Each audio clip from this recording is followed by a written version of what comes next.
Hello, nerds, and welcome. I am joined by my co hosts, Eric and Clark, and I'm going to start off tonight's episode by sending some special love out to our missing co host, Travis. He's dealing with some family stuff right now, and so we are going to be proceeding without him tonight, but know we miss him dearly, and that we are sending all the good vibes and good thoughts his direction as he handles what he's going through. So, because Travis is gone, we've decided to put a hiatus on part 2 of the Substratum Protocol game. And tonight we're going to be wrapping up Tabletop RPG March with kind of a simple sit and talk, a simple let's discuss tabletop RPGs as a whole, kind of wrap up the month, talk about our personal experiences and that kind of stuff. So as we get to it, let's do some hey, how are yous? Clark, let's start with you. How was your week? My week has been miserable. Super busy at work. We're finalizing budgets, getting ready for the board meetings in April. So it's like my least favorite thing to do, which is make PowerPoint decks. PowerPoint and I are like not friends because I live in Excel and that sometimes doesn't translate over well to PowerPoint. And all of my teams use like dark mode PowerPoints, which really doesn't translate over well. So like all of my font has to be white instead of black, and it's just like my least favorite thing to do is make board decks. And that's what I'm stuck doing all week. And I'm just like, this is my life. Yay! I'm the best. I know, but I'm super excited because the spring anime lineup has launched and it's basically an isekai lover's dream. So I'm happy for the start of April because all of my isekais are coming. There you go. So yeah. Any of the isekais coming out worth a shout out? Anything you want to bring up? I mean, that time I was reincarnated as a slime is coming out. I'm super excited for Monster to see what that is because he's reincarnated as a monster. And then I think there's a few more. I was honestly just looking at it on Crunchyroll's news. That could be another episode, is me just prattling off everything that I want to watch. Oh, I know Demon Slayer's coming out. Yeah, new Demon Slayer's coming out. My Hero. That's not an isekai, though. New My Hero? I know, but I can't. Spy Family movie's coming out. Twist ending to My Hero. It's been an isekai the whole time. That would be a pretty solid twist ending. Right? They always turn like stuff into isekais though. Like if you look like Ash, they turned like all of Pokemon someone did into like an isekai. It's really just a boy in a coma laying in bed. Yeah. And it just Wasn't that a fan theory? Yeah. Okay. Yeah, totally not true. No, not at all. Yeah. I was reincarnated and I'll go through World with my appraisal skill. That one looks pretty good. My level 2 cheat skill looks pretty solid. So there's a few of them coming out. Yeah, like the 7th Sun, so now I'll perfect my magic. I've read the manga on that. I really liked it up until a certain point, and then it kind of got like prescriptive. But I'll like to see what they do with the pacing in the anime. And then Kaiju number 8 is coming out, not an isekai, but also going to be really good. Black Butler's coming out. Konosuba season 3, like is yeah. And that's all isekai. April?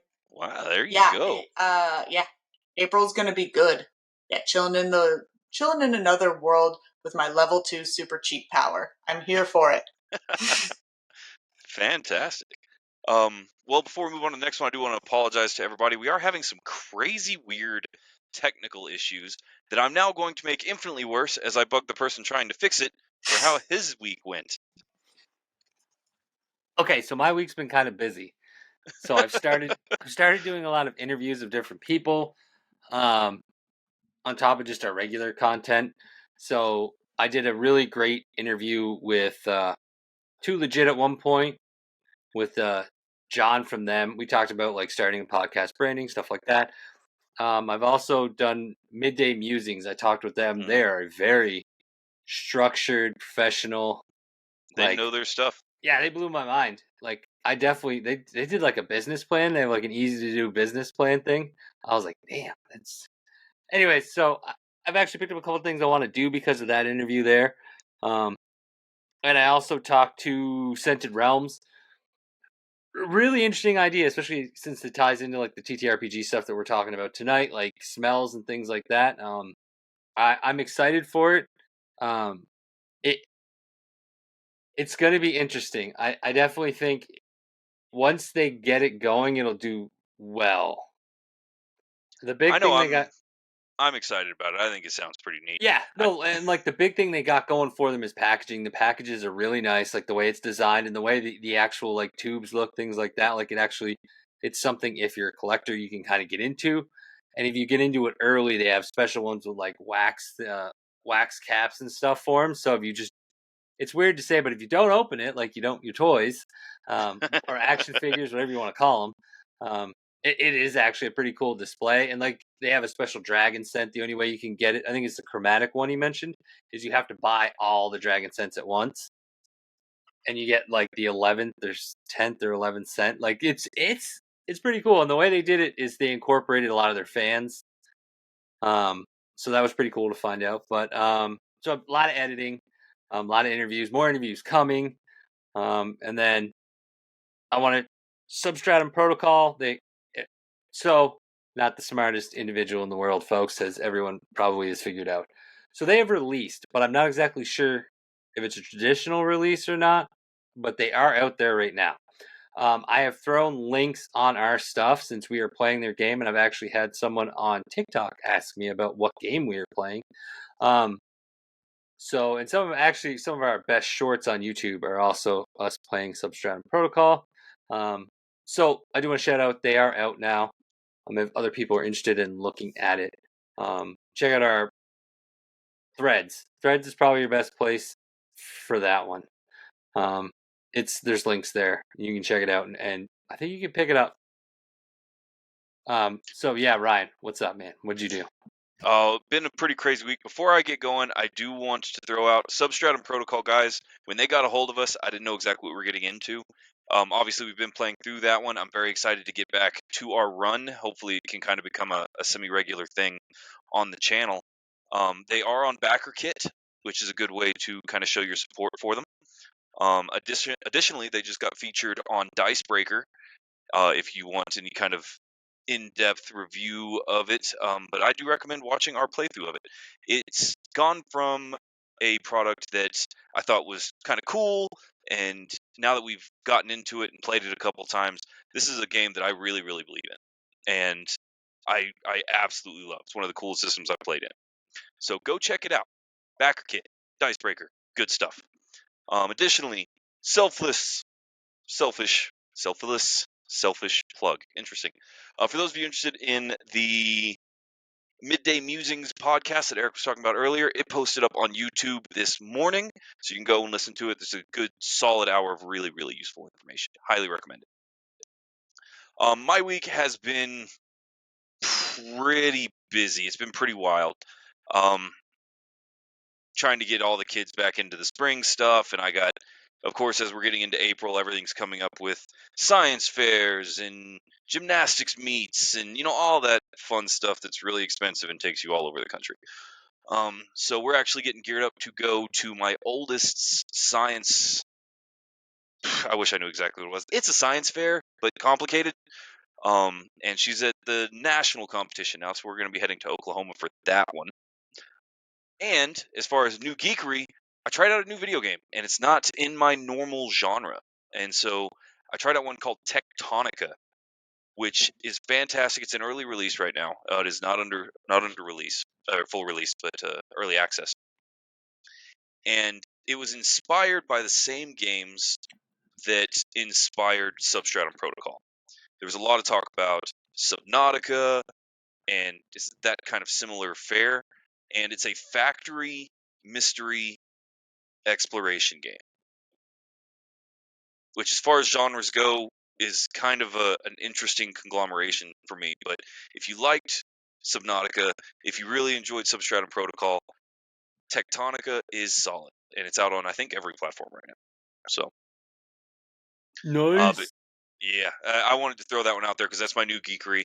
It's actually one of the first games that's pulled me off of Destiny 2 as of late. And so I've been really, really enjoying that one. I'm just killing bugs and Helldivers too if I'm playing video games. I'm But those still so missions, peeved. I'm not in Helldivers. they're long though. Like You that's just not a don't game. like democracy. I want to Understandable. serve liberty. There's just long. Like you can't just. It's not one of those ones you can just jump into. Like the missions are like, I think the shortest ones are like 20-something minutes usually.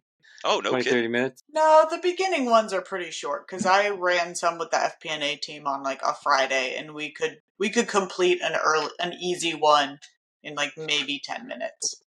Oh yeah, but you gotta eventually. You gotta Well, start yeah, doing the hard ones early because you need the orange. Don't even know what they're Samples? called. Yeah, samples because you want to get your ship leveled up quickly. Otherwise, you're kind of useless because you don't got anything good. And you can do it fairly quickly because there's no real disparity I find with like levels so much other than just items. So if you do your items Yeah. right, like even low level, you can still be like super good because the guns don't level up or any shit like that. So that's a nice thing that they got going for them. The game really is like pretty solid in that sense. Yeah, I'm definitely excited to talk some tabletop. It's been a minute. We've done more. We definitely should try to incorporate playing though more often. Probably like once a month, something like that. I think it'd be a good agree. breakup. Well, and in truth, it's been on my mind ever since we started teaming up with Too Legit to Crit. We partnered with them a couple times to do Blades in the Dark, which is a fantastic system that I'm really enjoying. And we should have some more play stuff. I know March was kind of our tabletop month, so it's a good way to round it out here with just kind of a general talk about tabletop RPGs. But I agree. I think having more streamed games would be more betterer, as it were. Proper English. Yeah, proper English. So I know both of you guys played with me in Blades in the Dark with our Too Legit partnership. We of course have Substratum Protocol going, but beyond those, how much tabletop experience do you two have? Do you play a weekly D&D game? What do you got? I currently play a weekly D&D game, but right now we're trying the new Fallout tabletop RPG, which TTRPG tabletop. Yeah, whatever. My brain's dead. it's okay. You We're know the without things in the Travis. words. We have no guidance. Chaos reigns. So that has a little bit of a different dice system that I'm still getting used to. Like, you have, let's say, strength plus your sneak, and those together equal 10. You need to roll 2d20, always 2d20, no matter what it is, and you want to get 10 or below for a success. And a 20 is a critical failure. So, like, Ooh, they coming from inverted D&D, it. Okay. I have to retrain my brain where I see a 20 and I'm like, yes! And my DM's like, you're dead. And I'm like, shit! So it's definitely... It's fun because there's only 3 dice. But it's just kind of like, I don't know what to do with only 3 dice because I'm used to having so many. That's actually interesting. I haven't looked into the new Fallout RPG much. It's really fun. Yeah, enjoying it. I like that. And Tailspire has a lot of like pre-done maps for it to run. I can dig it. We tried a couple of Fallout-esque RPGs a few times at my table. I know that frequently the ones we tried were we call them D percentile systems or the D100 systems, right? Mm-hmm. And so you start off with a skill rating of like 15 or 20, and that's your target number or below. So it inverts it like you're talking about, but it's with the D10s instead of the D20s. And so if you have a skill of 56 in melee, you need to roll a D100 and get a 56 or less in order to accomplish whatever your goal is, which is a similar dice system to what you find in the Warhammer Fantasy RPG and Dark Heresy settings. So I found it very similar to those games as far as mechanics go. The 2D20 system sounds kind of cool. I'm going to Google that. What about you, Eric? You got any RPG experience?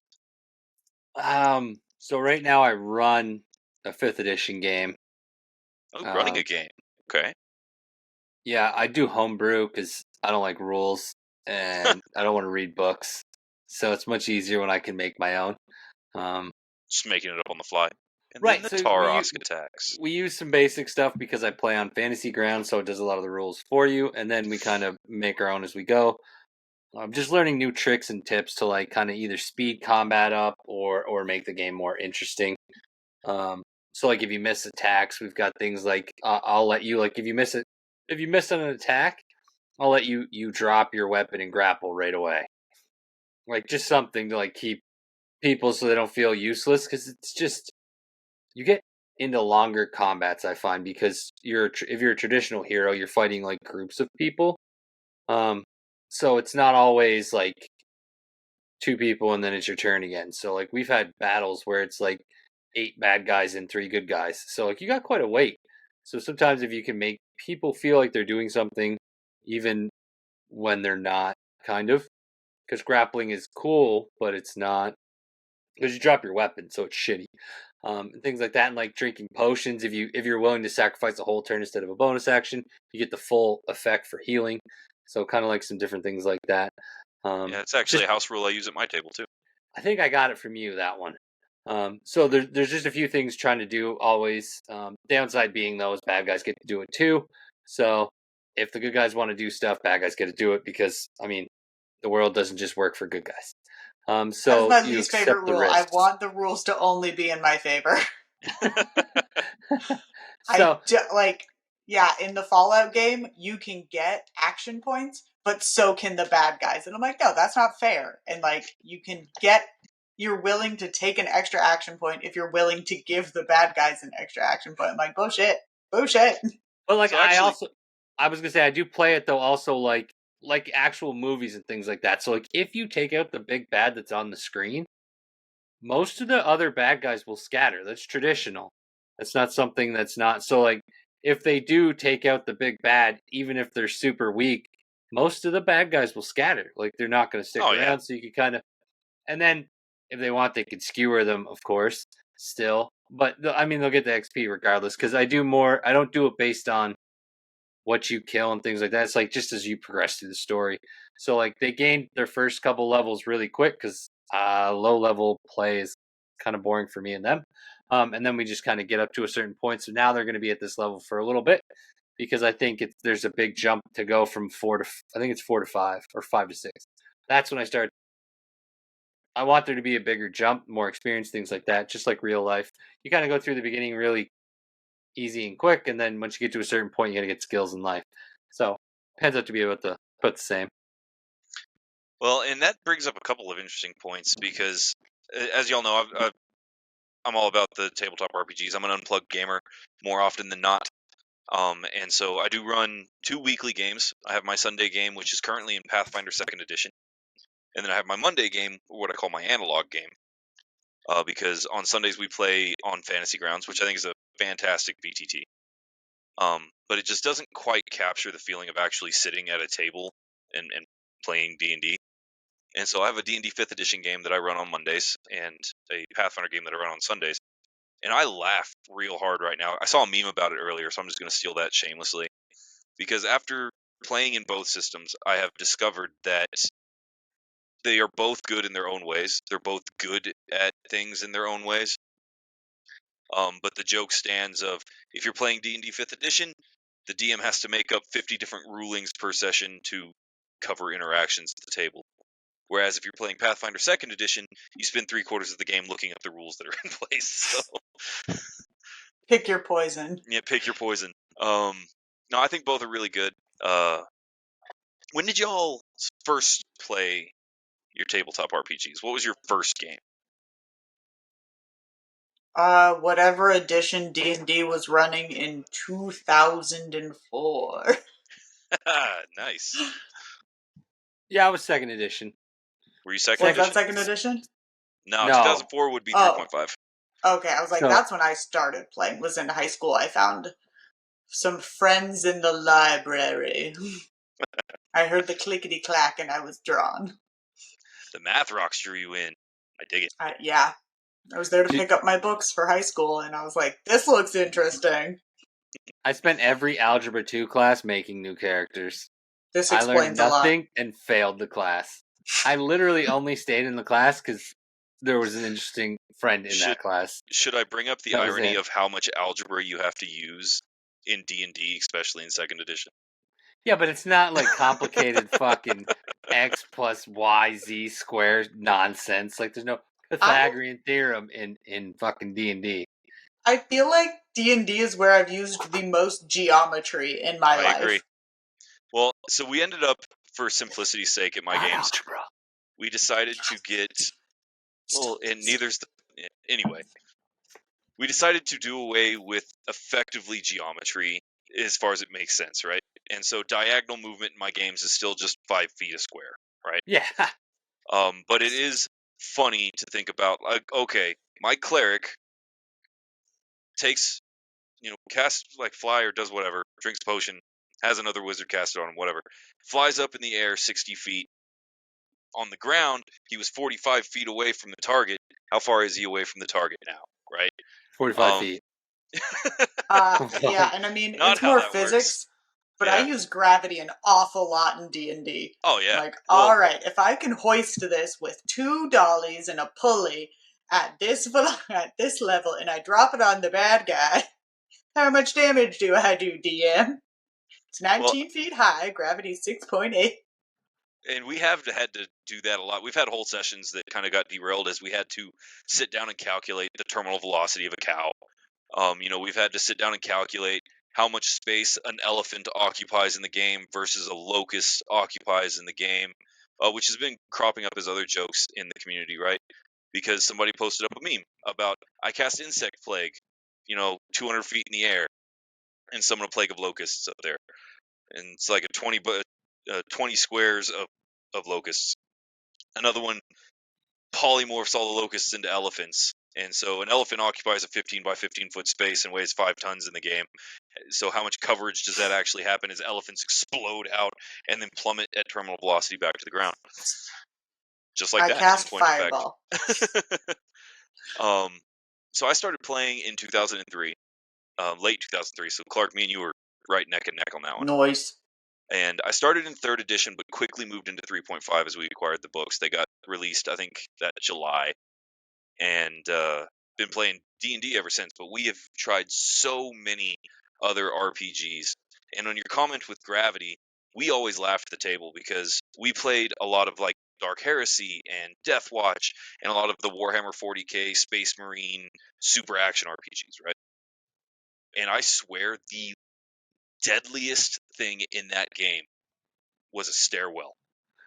Because if you push a Space Marine down a stairwell, that falling damage will kill them every time. Never mind the fact that they're armored Chunky like matter a tank. suit. He go clink clink clink. But yeah, no, it's been a lot of fun, and I know we've talked about D&D and Pathfinder a lot on the podcast. We've kind of covered that kind of in depth, and so I want to talk more about the systems, right? We especially with Substratum Protocol, it's got one of the more interesting mechanical systems of the game, and so I do kind of want to cover some of the mechanics that we've tried and see what y'all have tried, and see if they impacted the game in a positive or negative way, and how it impacted the role playing value of it. So I tried a really crazy system at one point. It was like, I'm not going to say the first Transformers TTRPG, but it had to be one of the earlier ones because I was in high school and we were playing it.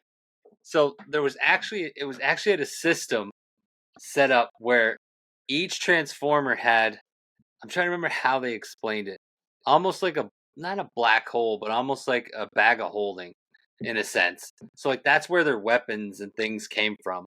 So like they would summon it almost from like another space, but like an extra dimensional pocket. In a sense, yes. I don't remember they had as like Transformers have. Yeah, right. Like that's canon. Yeah, and it was based on your size, if I'm not mistaken. So if you were like small, medium, or something, like the space got bigger. So when you built your character, you had to take that into consideration. So that way, when you transformed and stuff, like if you wanted to pull like rockets or whatever, you had to figure that out. That was a really interesting one because one, it explained some of the show where it started to help it make a little bit of sense of how they all of a sudden had guns all the time out of nowhere. They kept them in their trunk. Duh. I Obviously. mean, but It's a that was kind of cool. 45-foot high caliber barrel, but yeah, fold that up, put it in the trunk. And then it was nice, like you could just the way they had the way to make your transform stuff, that was actually pretty cool on top of that. So it was an interesting system. We only played it once and that was it. It kind of died there. Mostly because I was the only really big Transformer fan, but you know. That's interesting. I haven't ever played a Transformers RPG. I've done a couple of mech RPGs that were a lot of fun, but not Transformers. I mean, if you think of the story, it's really good, and it plays out great for like role playing games because they were like prior to the war, they're adventurers, and they go to all these other planets and everything. Like kind of a paramilitary hero story. I can get behind that. All right. Wild. Well, Clark, you mentioned playing the Fallout RPG. Is that? Do you have any other deviations from the Dungeons and Dragons D20 system? Not too much. We did the Blades in the Dark one has been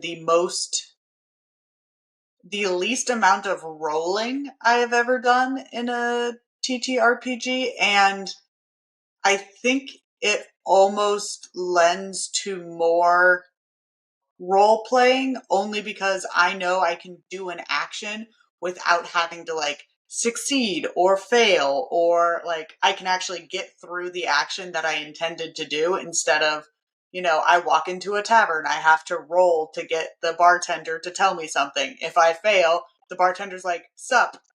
And I'm like, "Oh, okay, goodbye now." Yeah, I actually agree with you on that So, one. That was one of the hardest things for me to unlearn when moving yep. into Blades of the Dark, is that my success is not like, it doesn't matter what I'm versus against, right? Like trying to shoot the side of a building versus trying to shoot the guy riding by on the bike. It's the same roll, same Yep. variance of success. And it's wild that one roll can add that much like narrative space, because you Mm-hmm. spend so much time in D&D, each round is the equivalent of 6 seconds and you can only accomplish so much, right? That's not the case in Blades in the Dark. And other similar games with it. Substratum Protocol is the same way, where sometimes your turn is days long. Yep. And that's something that I definitely had to unlearn. For And I sure. think it also makes the story move along a little bit faster. Like, I can agree with it's that. a little Yeah. bit more fast paced. Like, we got through the Santa arc in maybe 2 turns. Like, Yeah, that's true. my D&D group has not even come up to the big bad yet because we will not stop like going on side quests. But like, I feel like more gets done because the combat's way faster. That's true. I definitely think it's a huge thing is your group. I know that's cheesy to say. That's but fair. like it is, just because, so I don't DM a whole lot. I've done it a few times.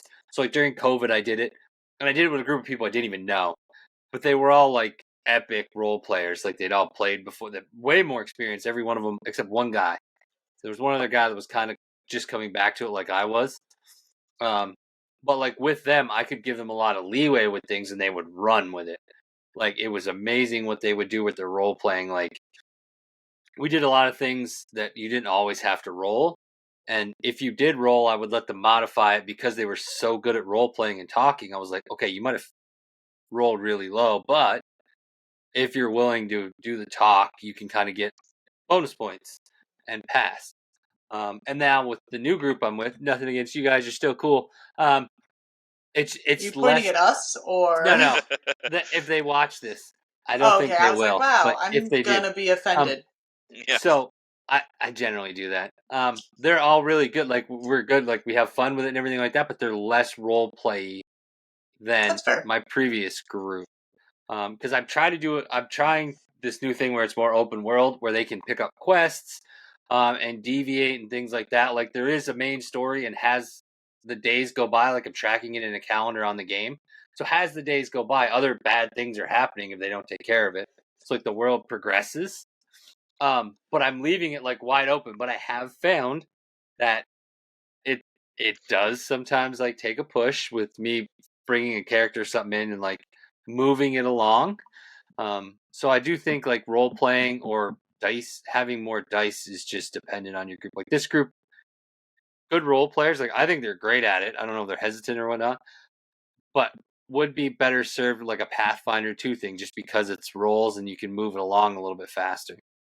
We call them crunchy groups, very mechanics oriented. Yeah, I love the idea that they're just letting the world burn as they go like grocery shopping. So actually, You're like, hey guys, the church is on fire now, and they're like, that sounds like a future us problem. yeah, the whole southern continent is like lost a war and everything. Like, stuff happens. Just move on. Coasting through. Yeah, that's so my Monday game, my D&D game. They're very role play oriented. And it is a lot of fun for me because sometimes I'll just describe, some reactions and some setting stuff, and I'll kick back for half an hour as they role play amongst themselves. I won't say a word, and I think that's fantastic. I think it's great. And there are certain times where it can be interesting. So, for example, we just added a new member to the table, and a lot of the players that I have are very hesitant on adding new people. It's like, all right, make sure they're cool, don't mess with it. We have a good thing going, kind of thing. And so we decided to do one shot. I brought everybody together. We had a board game night so that everybody could meet. Right? Everybody got along well. It was super cool. And it's like, okay, we'll do a one shot. And I have a book that I keep with me for D&D 5th edition that's just pre-made one shots. It's all they are.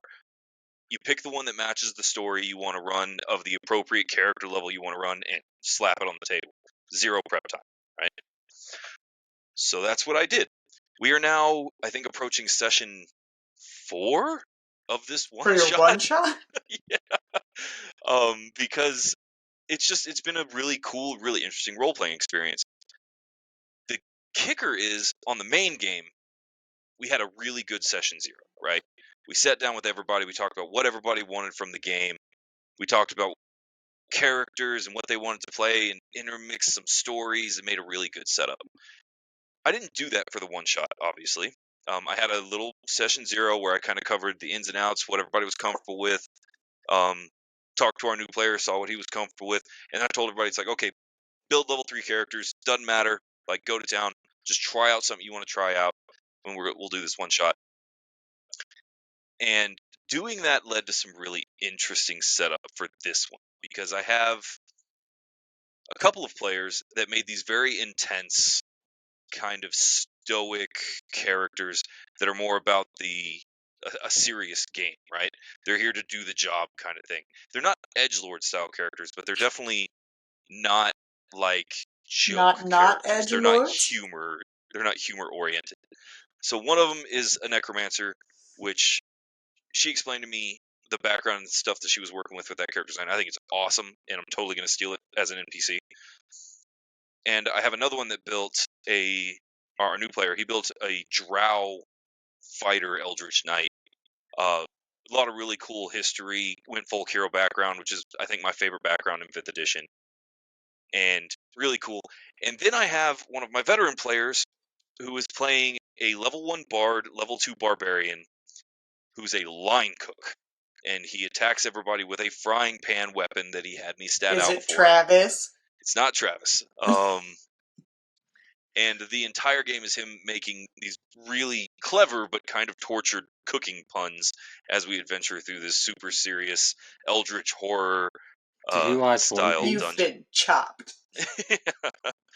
Not a feel big like anime guy, so I don't think it's a One Piece oriented one, but I could be wrong. I didn't ask. But yeah, I guess so he could be Sanji. That's what I'm Yeah. thinking, because like Sanji, like from One Piece, the live action, rather cool character, would be something I would be Yeah, but interested in Sanji's trying not to comic play. relief. That's But he Usopp. is in the show. Not really. He's a little bit. He's funny. He's just a simp in the show. The live action one, not the. I never watched the actual anime. It's too long. I'm not fucking getting into it. I'm not doing It's it. fine. Yeah, Netflix is remaking it for you, and it's like a third of the episodes. It's wild. but I would just be curious if he was basing it off of. Yeah, I might have to ask him about it next session because I don't know where he got the idea from. I know he had a whole like setup where he explained why he was the way he was and how he became an adventurer. But he's definitely the comic relief.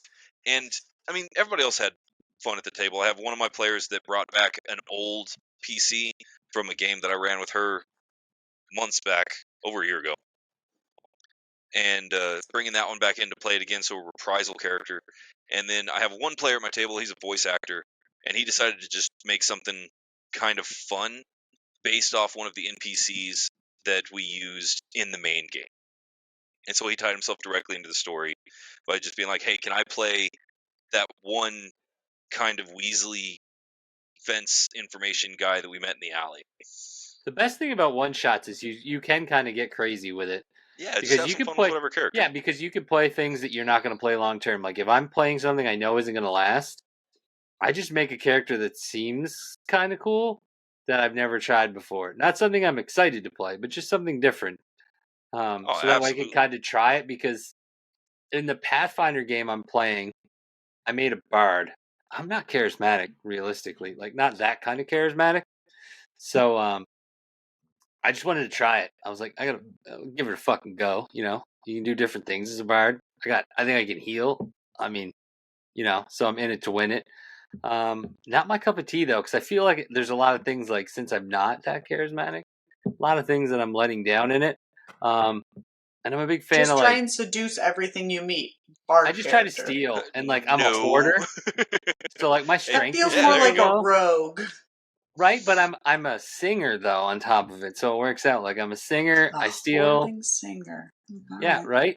right. Um, and my big thing was an Arcanist. I think that's what it is. So like I get an automatic like 20 once a day on knowledge checks or something. So it really messes with the DM like when he's got something and he's like this thing and I'm like, "Oh, I'm going to absolutely 20 crit that for knowledge." So you got to give me something. Even if I wouldn't know it, I would still know a little bit because I critted. That's just how Yeah. it works. So definitely puts a little bit of a flop in this game, but that's what I mean. Like I didn't expect that game to go as long as it has. So I kind of made a character that was a little different. Yeah. Well, and it's one of them things that, you're worried about not being charismatic. I never require my players to do that kind of thing. If I'm not going to require my strength 20 barbarian to go out in my front yard and push over a tree, I'm not going to require my high charisma bard to make a thrilling speech at the game table unless they're comfortable with it. If they do it, I'll absolutely reward it, Right. but I'm not going to require it. You know what But I see, mean? I feel like I have to do it because that's my character. You know what I mean? I feel Oh, like I'm letting absolutely. him down. Like my bard, I'm letting him. I can't play the fucking guitar or the lute, whatever. I don't remember what instrument I picked. So like, I just feel like I'm letting myself down. So You here's could an be a actual. bard who just isn't a good bard, and that's like part of your shtick. Is he's like trying to figure out how to Oh. like an introvert who's like, I'm gonna become a bard to make friends, and then he realizes it's a horrible idea. Yeah. Like a So I'll put it to level. you this way. At my main game on Mondays, one of my players plays a bard, but she plays a bard only because of the way the spellcasting works, right? And she has a good history where she ran away, she joined the circus, it was a whole thing. What terrifies me about her character is she's effectively playing that stereotype that you see in cartoons and anime a lot, where they're like the super goth, hyper stoic characters. Think like Raven from Teen Titans, right? They don't talk a lot, they're just kind of broody. And all of Interesting her bard. magic is a reskin of bardic magic where she uses depression and ennui and that kind of emotional manipulation. And so like instead of Tasha's hideous laughter where you hit them with the Joker gas and they're cackling and rolling around on the ground, she hits them with intense depression and they just kind of sit down and nothing's worth it anymore.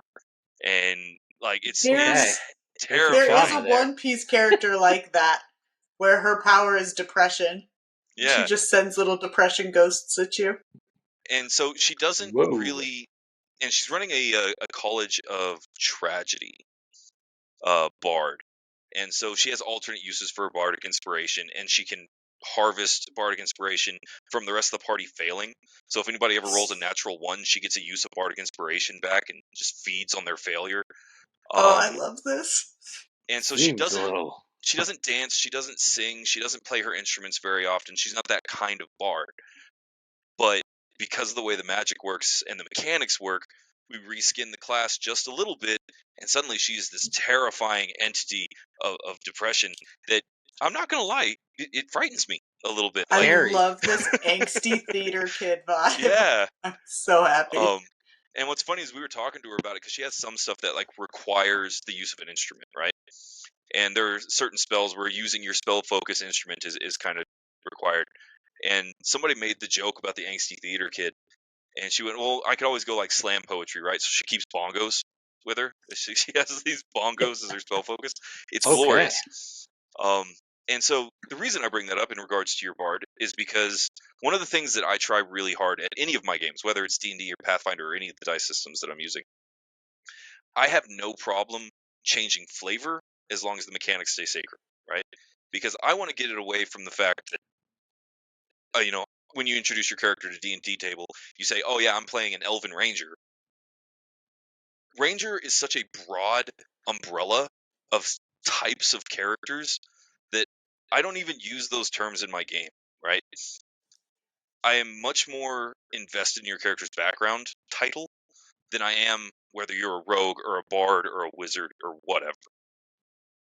And so I have no problem reskinning classes just to be like, yeah, technically I'm a barbarian, but my barbarian rage is this really focused calm, which got inspired by you, Clark, point of fact, because you told me one day it's like you have to, when Luffy stops smiling, you have to get worried.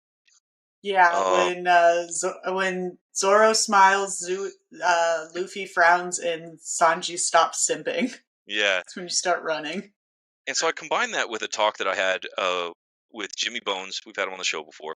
Way back in the day, we watched this truly terrible but gloriously amazing movie called Equilibrium. And That was so good. I loved Equilibrium. I thought it was great. And the whole Dude, thing, it is so awesome. yeah. So we designed a variant barbarian back in 3rd edition where it was all about ranged attacks. And instead of bonuses to strength, you got bonuses to dex. And it was all about entering equilibrium. And you could kind of like go, it was a rage mode, but it was super calm and focused, right? And so I allow that kind of stuff all the time. Like, yeah, reskin it, go to town. I don't care.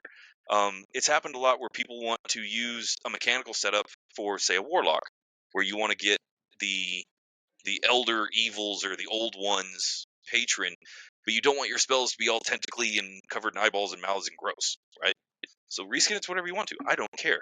The mechanics don't change. Your spell's still going to do X damage of this type. Make it look like however you want to. And my tables have really loved that. And It's interesting. I don't know if I would do it with everything though. I would I have allow to it with like certain anything. thing. Yeah, I mean, everybody's different. Tables are all different and stuff like that. I don't know if I would do reskinning with anything. Yeah, it'd be interesting. Now there is I some would do it common with certain sense. things, but Well, there's some common sense that goes into it, right? Because ultimately, if you're playing an elf, like elves are always elves, and mechanically you're going to be an elf. yeah, But I actually led to some really cool ones. So a couple of campaigns ago, I had a character that built a halfling wizard.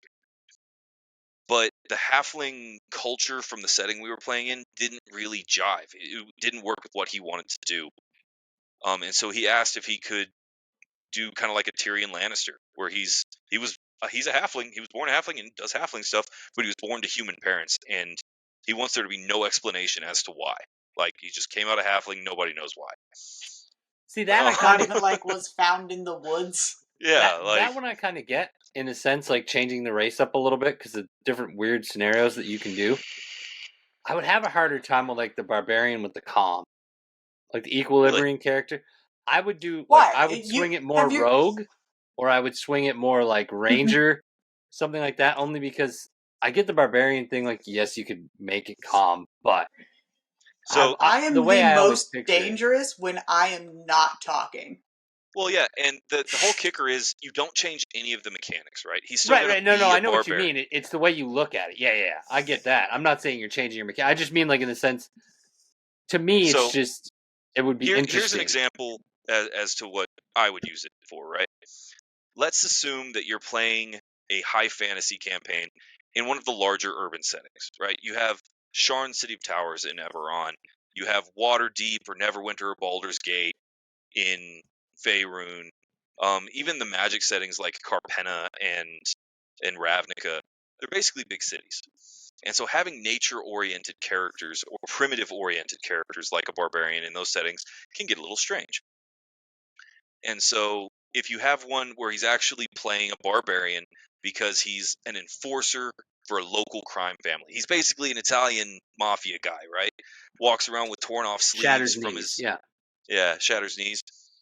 I love the idea of his barbarian rage being this quiet thing where because he has to be subtle. He works for a crime family, right?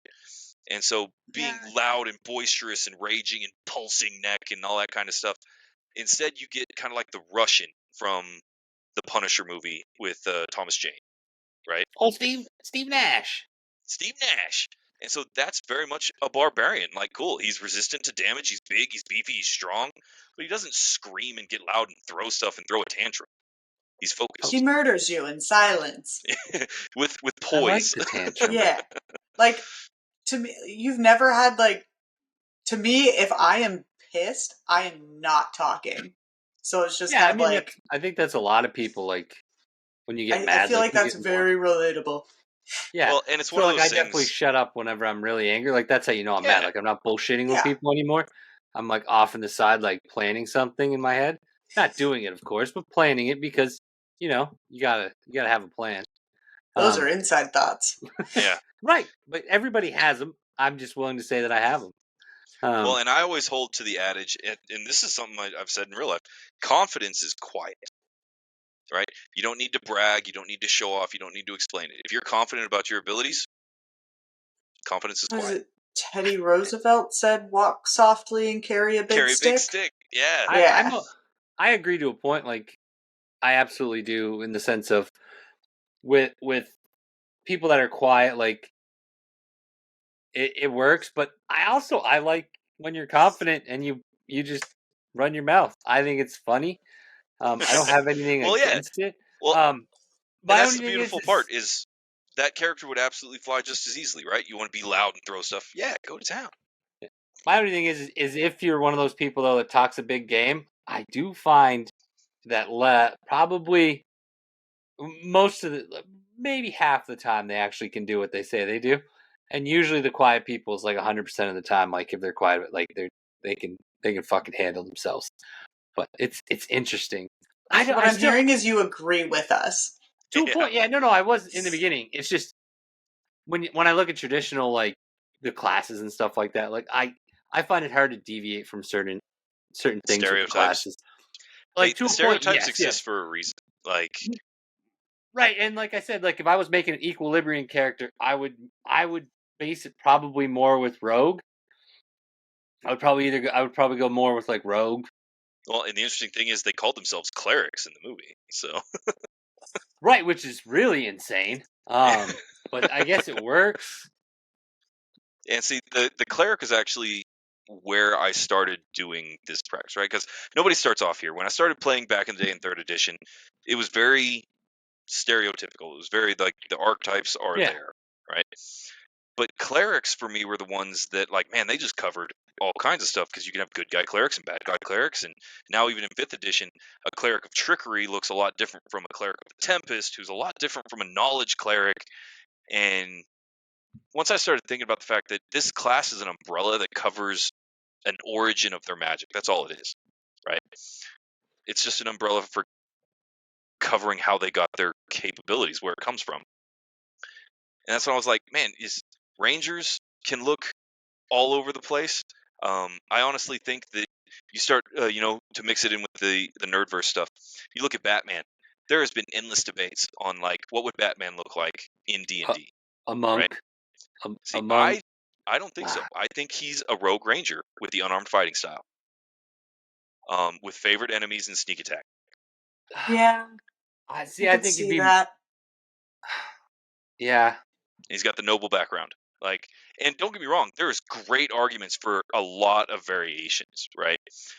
Having him be a monk because he trained in the mountains with the what were they called? One of the many different. But he uses his hands to fight rather than a gun. Yeah, the big thing with the monk I always went with is because he deals with so many stressors, and it's very rarely that he, like, gives into any primal things ever. So I always have that like Zen thing. Okay, he beats people a little bit, but he never kills anybody. Like no matter what you do to him. Oh Like, yeah, very it's rarely. fine that you've been dropped off the second story and both of your legs are completely broken, but you're alive technically. I Your mean, medical bill is going to kill you, but you're alive. I mean, well, Supporting Gotham's hospital system. I mean, hey, to I'm be sure fair, if you ever look at his rogues gallery, OSHA is to blame for most of Gotham's problems. Like, OSHA's been the villain but all before along. we go too tangential on that, I do agree with you. I think a lot of that can be Tangential. explained by a decent wisdom score, but that's what I the way that I run it. I always say, flavor is king, but mechanics are sacred. And I'll even get to it a lot of times where I have somebody that has a really cool theme for a character, right? They want to play a cryomancer. They want to play an ice mage because they watch Frozen with their kids too many times. Fantastic. If you want to do that, I will absolutely let them at my table change a damage type. If you want to change your fire spells to cold spells, go to town. I have no problem with you casting Frostball or Frostbolt. Like, go for it, right? And so that's a mechanical change that I'll allow just for flavor's sake because it's fun. And I think a lot of games really accomplish this in an easier way than D&D and Pathfinder do. You start looking at the I still refer to it as the New World of Darkness, but I guess now it's the Old World of Darkness, but not Old World of Darkness, where you have things like the Medium World of Darkness. The Medium World of Darkness. In Changeling the Lost, they gave you a mechanical set and said, tag whatever flavor you want to this thing. Doesn't matter. Go to town. And so I think that a lot of RPGs can accommodate that a lot better. The old Scion games did it really well too. Did y'all ever play any D10 systems, World of Darkness? Oh yeah, yeah. That's such a role play heavy game too. Like you got to really 100%. be comfortable.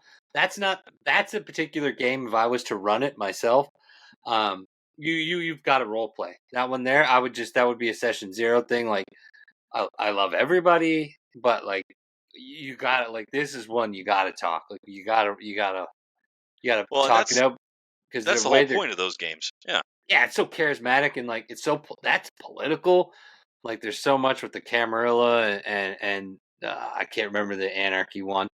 But well, actually, Vampires so much there is the quintessential like wrap of that to me when it comes to roleplay versus the mechanics, because Vampire, especially in Vampire Requiem, we used to joke and say it wasn't a vampire game; it's Blood God the Requiem, because that's all you really were. You were just a blood god. And the point of that game was supposed to be that you are an apex predator, like killer hunter guy. Right, yeah. But the stronger you get, the lower your humanity dips, and you eventually just become a monster. That was the whole point. You look at Prometheum, where you were playing the Frankenstein monsters. You actually start the game at your strongest, and the whole point of the game is to become human and weaker and mortal. Ugh. I don't want to do that. I want to be a monster. Yeah, gross. Who wants to become mortal? Yeah, no way, dude. I'd rather much be. So, who was your clan in World of Darkness? What's your favorite clan? So, when I played, I have an idea in my head, but I'm just curious. Do you? Interesting. Okay. Yeah. What's your idea? And then I'll let you know. No, stand by. Hold on. I gotta look. I gotta make sure. I gotta double check the name of it because it's been so long since I. He was gonna wait for you to say what it was and be like, "Yeah, that one." No. Actually, I have one clan that I play, but it goes under two names, whether you're in Old World of Darkness or New World of Darkness. Oh, it definitely wasn't that. It's the same name in all of them. So whichever one you're about to say was not the one. I played Gengrel, which was a Bruja. Gangrel? And that's the Bruja and Gangrel are in both of them. Really? Bruja? Yeah. I'm like 99% sure. I'm double checking right now because I'm looking up the clans. I definitely never would have guessed Bruja. Maybe Gangrel kind of makes sense because they're like the werewolfy, like live out in the woods type people. I could see that. I played Gangrel a lot. In fact, all of my big vampires were always Gangrel. Clark, did you say you never tried any of these systems? Never got into World of Darkness? I might have tried one back in the day, but I don't think I remember too much of it. Or we tried it and just didn't finish it. Gotcha. You'd like it, like the way the game Actually, is set yeah. up. Yeah, you would be a big fan. I don't of know. it. With Clark though, the vampire's kind of an edgelord's game, and she'd be super bubbly about it. No, see, this is where you're wrong. Typically, I play a lot of edgelord characters. Really? Do you run edgelords? Yeah, Nice. I I didn't know that do. about you. Yeah, I run a shit ton of edgy paladins because it brings me so. I like either run a super bubbly character or like Daria. Oh, okay. Oh my god! I tried to get my kid to watch that show, and she didn't want to watch it. I was like, What? "You're crazy." La Sombra, that's the one I was thinking of. They control the Okay, shadows yeah. and stuff like that. Lasombras are cool. Jimmy Bones actually plays Lasombras a lot. Yeah, they're very good. Yes, Clark. Oh, No, she's I'm just so it holding was. Jenkins' paws. Yeah, it was blending in with the palm of your hand a little bit, so Yeah, I I thought Yeah. you were see it. like, me, pick me. No, he has decided right now is play on my monitors and my keyboard time, so Oh, he's You'd like like naturally. old Yeah. attacking my Bruja. hand from below. Clark Yeah, would be see- old Bruja with the whole like paladin type thing. The old ones, like they were Yeah, more they were. normal. I don't know how Yeah. to say it. Like more interesting. Now they're more just chaotic. Well, and see, At least I last was time I read always. into it. I was always one of those. I guess I'm considered a heretic now. I liked the New World of Darkness run, the Medium World of Darkness run, so much better than the Old World of Darkness. Old World of Darkness Really? felt very much like everybody that I encountered. Now, bear in mind, it's a very small sample size, so it could be kind of biased. But Yeah. it felt very like everybody was just trying to break the game. Like it was all about getting the most powerful. Nobody really cared about the story. It was about how to break it, and Yeah, because you could. I don't like that. I love how you could just like you could hunt like higher level if your storyteller was cool. You could hunt higher level vampires to drain to like level up. Yeah, that was cool. Oh yeah, well, and see, Higher generations. That's what it was. It was generation. yeah, higher generation. And in New World of Darkness, that was called diablerie, and it was this crazy sin that like destroyed your social standing, destroyed your political standing, and honestly ripped your soul apart, like actual soul. It was a whole big problem, and nobody cared. Like, and you've heard Travis talk about the stripper apocalypse before. This in those games where it's supposed to be an emotional ride, an existential ride. Yeah. And people don't treat it like that. Instead, it's all about becoming the blood god, and it's That's why I say not my jam. You gotta have a good role playing group to play You gotta have a good vampire. group. Shadowrun's another really good one if you like a good mix. Oh, Because Shadowrun, love but Shadowrun. Shadowrun is almost like a Pathfinder ish. So I'm going to take a step in, and I'm going to give a shout out to anybody out there that GMs a Shadowrun game. You are crazy. a god amongst men. You are amazing, and you deserve extra snacks. And because I've tried it 3 times, and there are very few games that I'm like, this might just be beyond me. And Shadowrun is probably the hardest game mastering I've ever done, and that's including things like Burning Empires. Like, my God, there's nothing like having the game designed where the party will get split, and not between different rooms of the house, but between Realms. 3 different realms of existence.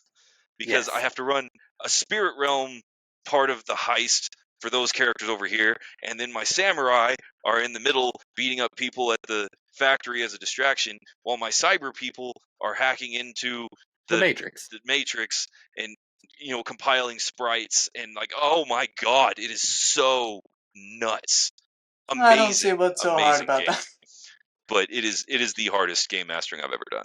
Crossing the Nervous at Outlook.com. In case anyone does run it, let me know. I'll join your table. I'm a hacker, so I like to hack stuff and shoot stuff with shotguns. So I'm a forever DM, so I've never had a chance to actually play it, but I know what I would make if I did, I think. Ooh. You'd be shaman, wouldn't you? 100%. Yeah. I'm going troll shaman. Yeah, kind of fucking guess. Kind of do that. Yeah, and I think that'd be super cool. I'm doing spirit world stuff with an army of little spirit summons and going to town. Although playing a spider could be cool, like a hacker that's in charge of like a building. That could be a lot of fun. Yeah, it's just if I was a storyteller for Shadowrun is one game where I would limit players. I just would. Sorry. Oh, Like 100%. there'd be limitations. Max like 5, I think. Probably 4, actually. yeah, like in regards to like how much you can do and craziness like that, like it would just be like controlling. I would make it expensive to control, like to get really crazy with your hacking and stuff like that. Like it would just you'd have to have limitations because yeah, controlling the Matrix, like the amount of stuff you can control and things like that. See, Is honestly, if just you set it up in it's session crazy. 0, that's the way I think I would handle it. Is if I was going to try to run the game again, right? I would just talk to everybody at the table like, "Hey, please bear in mind this is what it takes to game master this nonsense. Be aware of what you're doing. You're just as responsible for the table's fun as I am. It is not me versus you.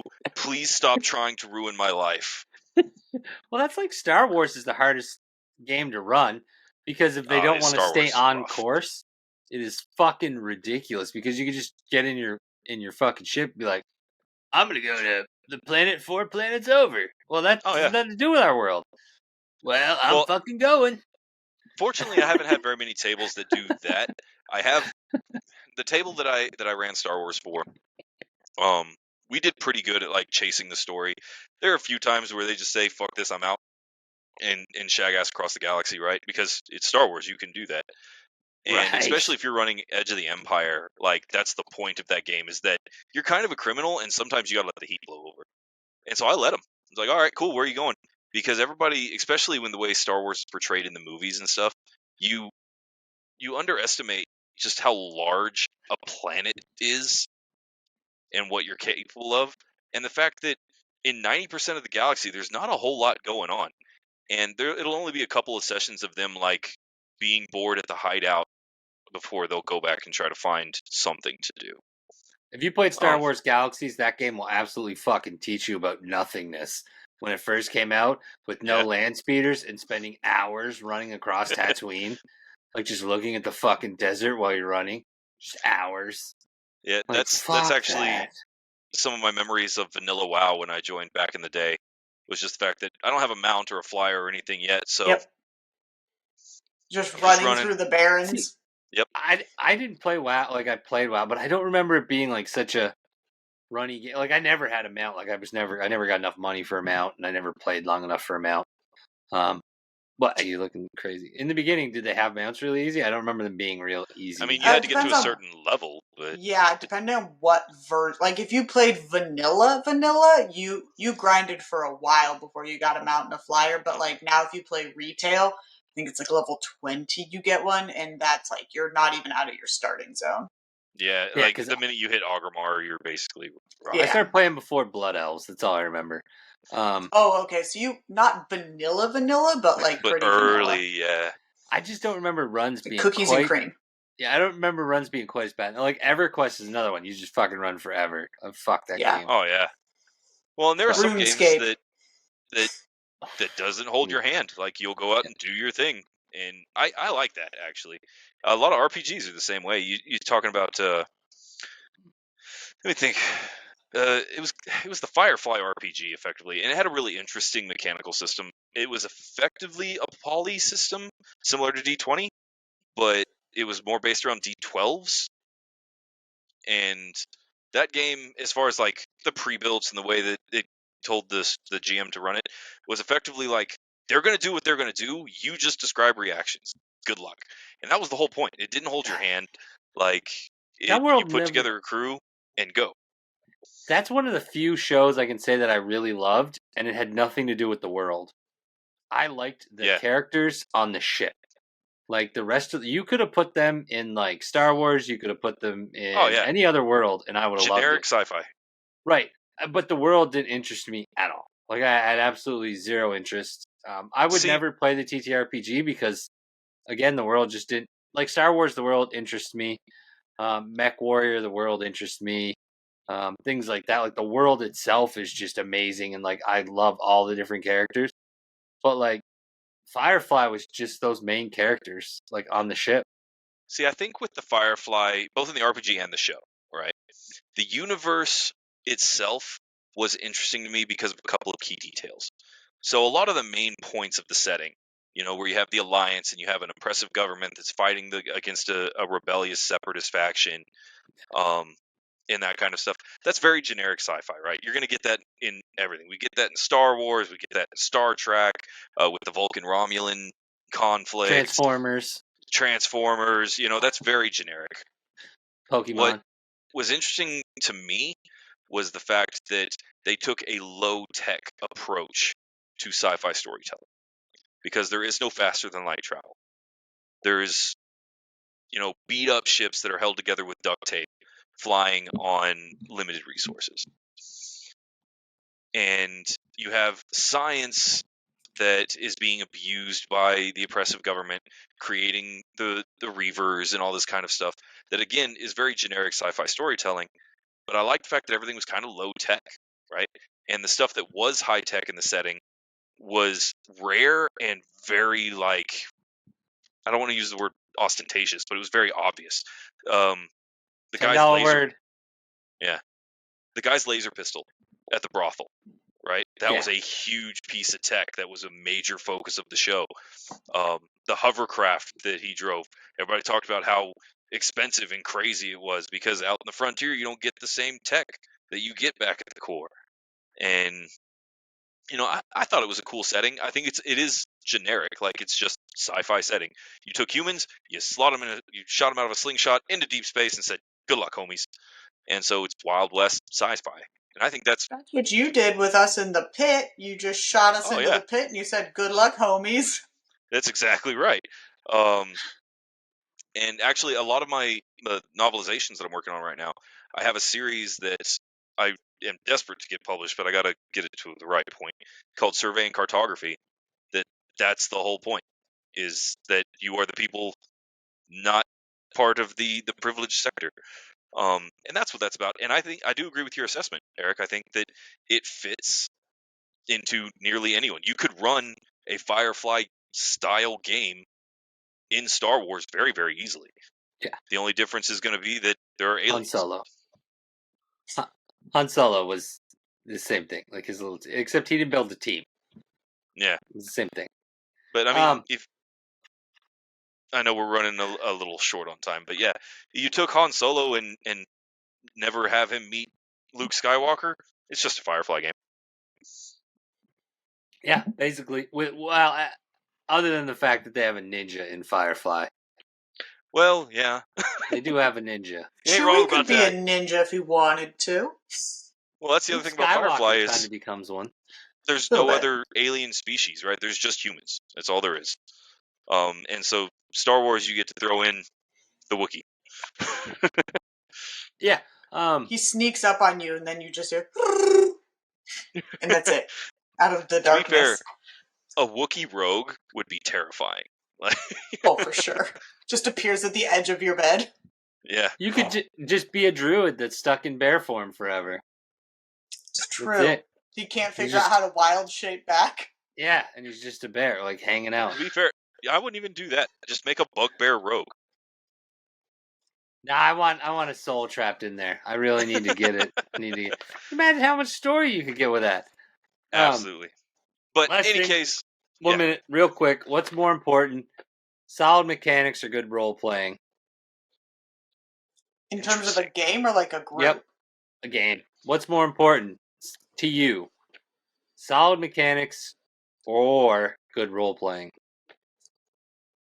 I'm gonna say solid mechanics, because I can role play with solid mechanics, but if my mechanics are kind of shaky, then I'm not really sure where my role. I have no like guardrails for my role playing, if that makes sense. Like anything goes, and at that point, it's just like paralysis by choice. I get that.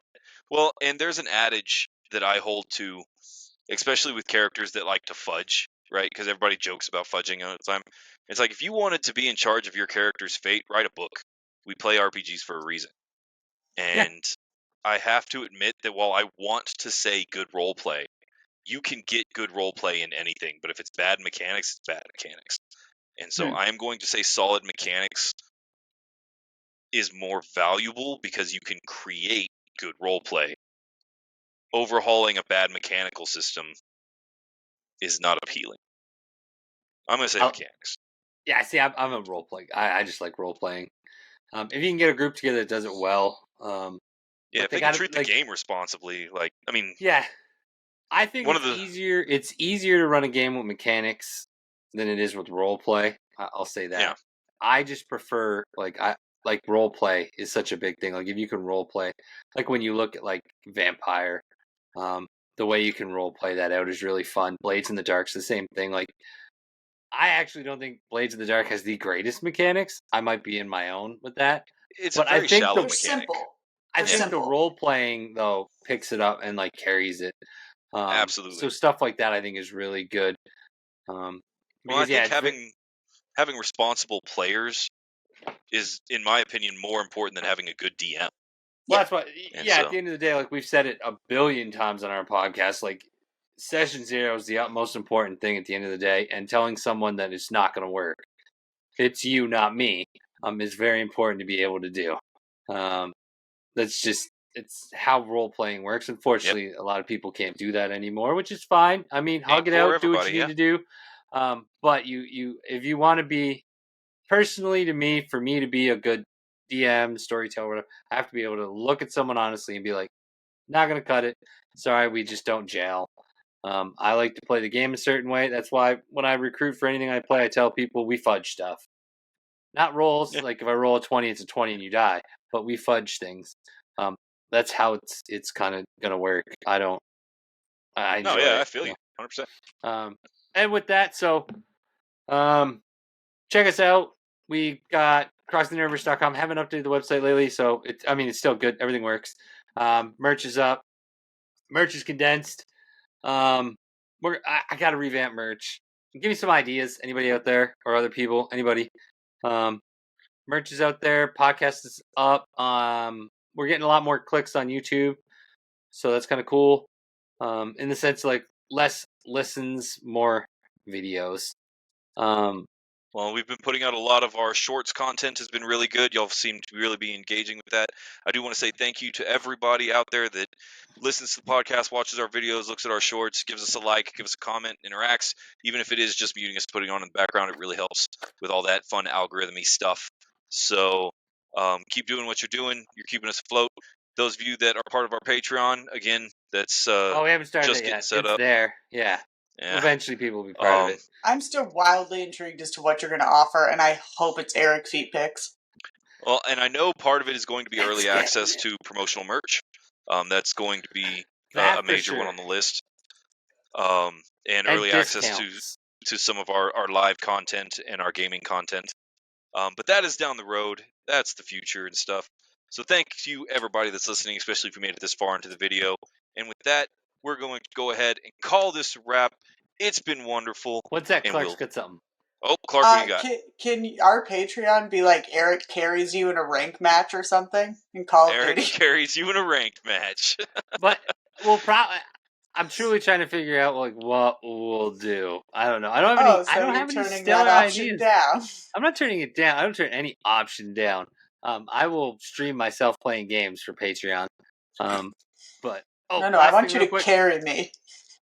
Substratum Protocol. Check them out. Yeah, fantastic game, guys. Wonderful mechanics, great roleplay. The interviews that got done, Midday Musing, and then Scented Realms. Definitely check out Scented Realms and Midday Musing. That's some cool Scented stuff, Realms for sure. Smelling stuff. That'll handle some of the other stuff we talked about. When some people don't want to wear some stuff, you can cover it up with a little bit of Red Dragon. Just saying. And with that, this has been Crossing the Nerdverse and our end to Tabletop RPG March. It's been wonderful, and we'll catch you next time. Yes. I finally get to say Pikachu.